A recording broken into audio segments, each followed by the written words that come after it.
Hi guys, ఎలా ఉన్నారు? So ఈ వీడియో ఏంటంటే ఇంట్లోనే ఫ్రూట్ కస్టర్డ్ ఎలా ప్రిపేర్ చేసుకోవాలి, దానికి కావాల్సిన ఇంగ్రీడియంట్స్, దాని ప్రిపరేషన్ చూద్దాం. ఓకే, చలో. ఫస్ట్ హాఫ్ లీటర్ మిల్క్ అనేది తీసుకోవాలి. అందులో మొత్తం మిల్క్ మనం బౌల్లో వేయకుండా కొంచెం అనేది సపరేట్గా తీసుకోవాలి. ఎందుకంటే కస్టర్డ్ పౌడర్ మిక్స్ చేయడం కోసము. కస్టర్డ్ పౌడర్ బాయిల్ చేసిన మిల్క్లో మనం మిక్స్ చేయకూడదు. రా మిల్క్ ఏదైతే ఉంటుందో దాంట్లో మిక్స్ చేయాలి.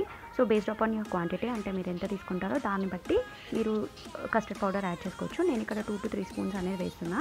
అంటే కలర్ థిక్గా రావడం కోసం నేను హాఫ్ లీటర్ చేస్తున్నా కాబట్టి మిల్క్ బాయిల్ అయ్యేంత వరకు వదిలేసి తర్వాత ఈ ప్రాసెస్ అనేది చేయండి. మిల్క్ బాయిల్ అవుతున్నప్పుడే నేను షుగర్ అనేది యాడ్ చేశాను, ఇక్కడ చూస్తున్నారు కదా.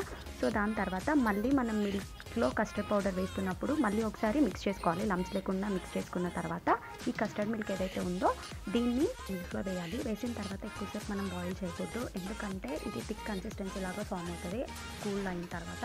కాబట్టి బాయిల్ చేస్తున్నప్పుడు కొంచెం నార్మల్ అంటే ఒక 2 to 3 minutes వరకు వదిలేసి దాని తర్వాత స్టవ్ ఆఫ్ చేయాలి. స్టవ్ ఆఫ్ చేసి ఇది మొత్తం కూల్ అయిపోయిన తర్వాత అప్పుడు మనం కట్ చేసుకున్న ఫ్రూట్స్ అనేవి యాడ్ చేసుకోవాలి.